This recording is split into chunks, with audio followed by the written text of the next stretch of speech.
So previously on BTC, the market has been creating higher highs, higher lows, higher highs, higher lows, higher highs, higher lows, higher highs. So if you look at here from this area of support, the market has created a trend line which we had multiple touches from this particular zone.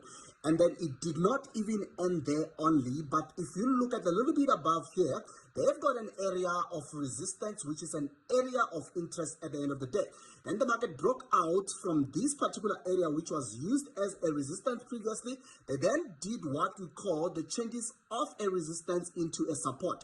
Then they had multiple touches from the support area. I then anticipated that the market was going to break out from this zone because we had a conference from this particular zone, because we had an area of interest and we also have a trend line point from that particular zone. I then anticipated a breakout and then retest, and then we continue to do what? We continue to go to the downside direction.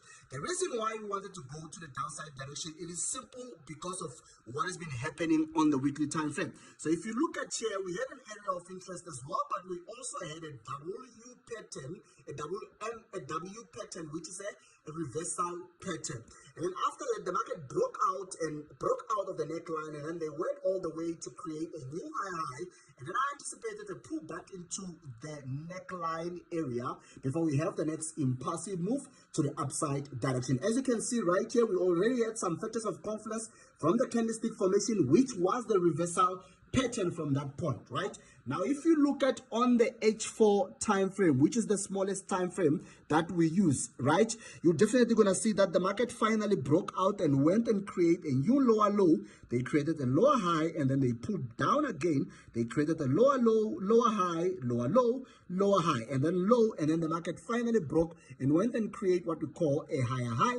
After this higher high, if you look closely, you're going to see that the market then created what we call a continuation pattern in this particular zone. After this continuation pattern, before they could even break out from the continuation pattern, you look closely, you're going to see that they've created a reversal pattern, which is an M pattern from there, and then they broke out from the continuation pattern as well, and also out of the WM pattern. And then what I'm anticipating right now is a little bit of push back into that particular neckline, and then we continue to go to the downside direction back into this TP target zone that we marked previously. Yeah, that's the systematic